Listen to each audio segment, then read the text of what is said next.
কতগুলো হলে চলছে ফারিন অভিনীত প্রথম ছবি। এ প্রজন্মের অভিনেত্রীদের মধ্যে অন্যতম তাসনিয়া ফারিন অভিনয়ে নিজের মেধার স্বাক্ষর রেখে দর্শকদের ভালোবাসায় সিক্ত হয়েছেন বারবার। ক্যারিয়ারের শুরু থেকে সাবলীল অভিনয় করে আসছেন তাসনিয়া ফারিন, যার সুবাদে খুব অল্প সময়ে দর্শক চাহিদার শীর্ষে উঠে এসেছেন ছোট পর্দার এই মডেল অভিনেত্রী। 24শে মে তাসনিয়া ফারিন অভিনীত প্রথম সিনেমা ফাতিমা মুক্তি পেয়েছে। এটি নির্মাণ করেছেন ধ্রুব হাসান। সিনেমায় কেন্দ্রীয় চরিত্রে দেখা যাবে ফারিনকে, সঙ্গে আছেন ইয়াশ রোহান। দেশের 10টি প্রেক্ষাগৃহে সিনেমাটি মুক্তি পেল। এর আগে হয়েছে সিনেমাটির প্রিমিয়ার শো, যেখানে শোবিজ অঙ্গনের তারকা সহ গণমাধ্যম কর্মীরা উপস্থিত ছিলেন।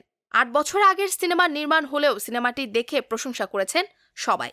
অনেকটা সময় পর সিনেমাটি মুক্তি দিতে পেরে আনন্দিত পরিচালক ধ্রুব হাসান। তিনি জানান, ঢাকার 6টি সিনেপ্লেক্স সহ দেশের মোট 10টি সিনেপ্লেক্সে মুক্তি পাচ্ছে ছবিটি।